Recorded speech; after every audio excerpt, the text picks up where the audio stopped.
The Ball Poem. This poem is a psychological study of man's reaction at some material loss. ये poem क्या है कि psychological study है कि भाई साइकोलॉजिकली हम क्या क्या सोचते हैं, हम जब कोई चीज क्या रिएक्शंस होती है आदमी की, जो रिएक्शंस होती है किसी चीज के नुकसान होने पर, किसी चीज का नुकसान होने पर जो आदमी की रिएक्शंस होती है उसकी साइकोलॉजिकल स्टडी है, उस चीज की स्टडी की है पोइट ने यहाँ पर इस पोएम में।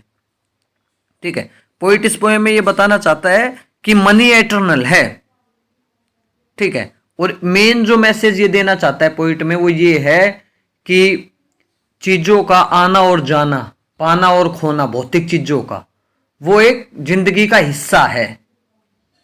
Gains and losses are part and parcel of life, ये मैसेज पोइट पोएम में देना चाहता है। तो देखिए है क्या, किस कैसे देता है, ये एक बॉयज के थ्रू देता है, एक लड़का जो कि अपनी बॉल खो देता है। देखिए, a boy losses A ball, he is very upset, एक लड़का है बॉल गुम हो जाती है, अपसेट है। A ball doesn't cost much nor is difficult to buy another ball, और बॉल की कीमत भी बहुत ज्यादा नहीं है, ना ही जो है ना मुश्किल है दूसरी खरीदना। Why then is the boy so upset, तो बच्चा क्यों अपसेट है इतना, देखिए देखते हैं। तो पोइट कहता है, what is the boy who has lost his ball, what is he to do, I saw to it go merely bouncing down the street and then merrily over there it is in water. कहता है what is the boy now, उस लड़के का अब क्या होगा, who has lost his ball, जिसने अपनी बॉल खो दी है। What is he to do, वो क्या करेगा।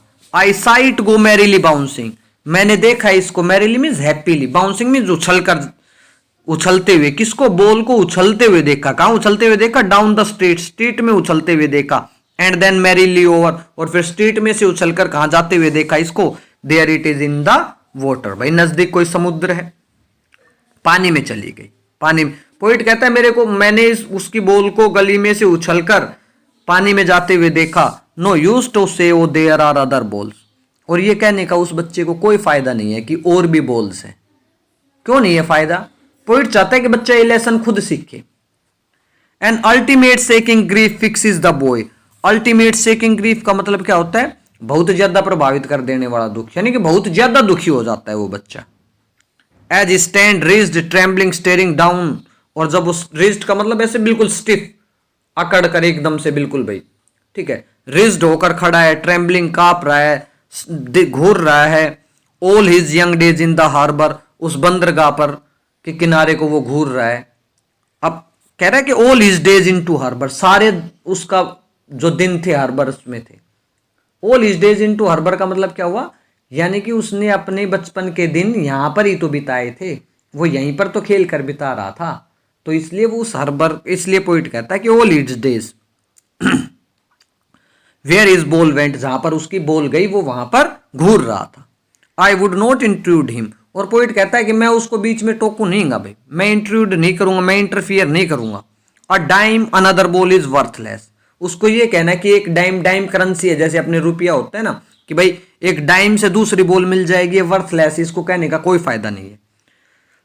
क्यों नहीं है, now he sense first responsibility, क्योंकि अब वो अपनी पहली जिम्मेवारी समझेगा। इन अ वर्ड ऑफ पोजेशन, जो ये दुनिया, वर्ड ऑफ पोजेशन ओनरशिप का जो वर्ड है, पोजेशन का मतलब जैसे बॉल उस बच्चे की थी तो उस बॉल का उस बच्चे का उस बॉल पर पोजेशन था। हम ये संसार पोजेशन का है ना, सबके पास, ये जमीन मेरी है, ये जगह मेरी है, ये मेरी है, तो the world is full of possession. तो कहते हैं इस पोजेशन के वर्ल्ड में वो बच्चा अपनी पहली रिस्पॉन्सिबिलिटी सेंस कर रहा था। People will take balls, balls will be lost always, कि लोग बॉल खरीदेंगे और बॉल गुम होंगे। यहां पर बॉल किस चीज का सिंबल हो गया, चीजों का, भौतिक चीजों का भाई, कि हम कोई भी चीज हमें मिलेंगी और वो जाएंगी, आएंगी और जाएंगी हमारे पास से। Little boys and no one buys a ball back, buys a ball back, वो बॉल हमें वापस नहीं मिलेगी, लेकिन एक बार जो चीज हमसे बिछुड़ गई हमें वो ना मिले। मनी इज एटर्नल, लेकिन पैसा स्थायी है, चीजें आती जाती रहेंगी, पैसे से हम जो है ना उसके बदले में कोई और चीज ले सकते हैं। ही इज लर्निंग, वो ये चीज सीख रहा है भाई कि मनी इज एटर्नल, और चीजें आएंगी और जाएंगी, यानी कि gains and losses are part and parcel of life, वो ये चीज सीख रहा है।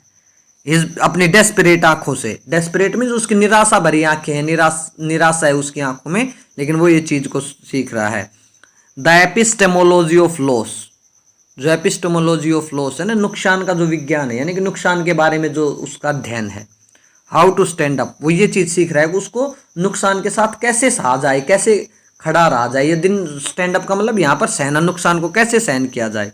नोविंग what every one must one day know and most know many days how to stand, बस कि हर कोई जो है ना, what every man must know one day, हर किसी को एक दिन पता चलेगा इस चीज का, and must know many days and most know many days, और कईयों को कई दिन में पता चलता है हाउ टू स्टैंड विद, कि स्टैंड अप की कैसे सहन किया जाए। यानी कि भाई हर किसी को नुकसान होना है, हर किसी को जिंदगी में कोई ना कोई नुकसान होना है, और हर इंसान को पता चलना है कि भाई नुकसान को कैसे सहन किया जाए, कोई चीज़ हमारी जाती है उसको कैसे सहन किया जाए।